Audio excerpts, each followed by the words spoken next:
In 1492, Christopher Columbus discovers an island. With news of unclaimed territory, the Spanish claim the island and call it Hispaniola. The island's native people were enslaved and forced to produce products to be exported in the European market. The harsh treatment and disease led to near extinction of the native people and therefore a labor shortage.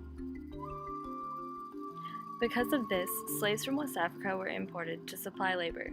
The French established a new port on the island and take claim of the Western Territory and renamed the island to Saint Domingue. An increase in size, African slaves, and plantations allow Haiti to become one of the wealthiest countries in the world. Almost 500,000 slaves worked on sugar, coffee, indigo, and cotton plantations. These plantations were owned by white, absentee landlords living in France. When slaves became overworked or ill, new slaves would arrive each year. All of these slaves were supervised by 50,000 free white and colored people. Those who were free in Saint Domingue despised mercantilist economic regulations imposed by France. These people were developing an American identity in that they had the same feelings the Americans had before the American Revolution. The free people on the island appealed to French revolutionary assemblies in 1789. The questions they presented were avoided for over 2 years, specifically the questions surrounding slavery and civil rights. During this period, political struggle broke out between the wealthy and the poor whites. Vincent Oga and Jean-Baptiste Chavannes, two wealthy black men, rose to rebellion in 1790, wanting civil rights for free colored people.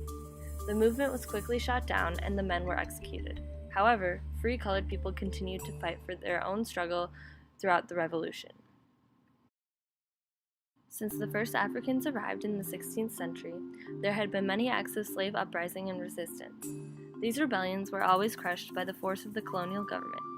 Slaves with leadership positions organized a great uprising in the most heavily populated and richest part of the country.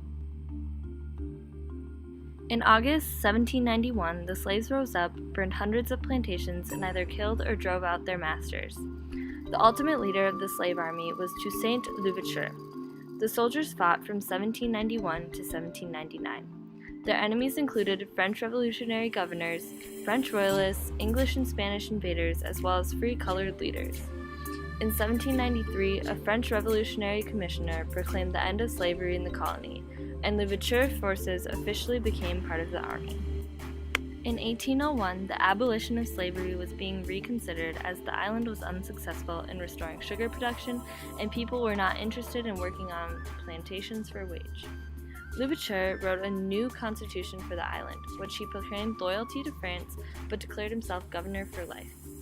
Napoleon decided to reconquer the island and restore slavery. The soldiers put up stiff resistance, but French troops triumphed. Louverture was arrested and imprisoned in France. Disease was beginning to take a toll, and the Haitian soldiers once again rose up. A year of heavy fighting led to the defeat of the French at Vertières on November 18, 1803. The new commander of Haitian forces, Jean-Jacques Dessalines, tore out the white flag and rid of the remaining white inhabitants and declared Haitian independence on January 1, 1803.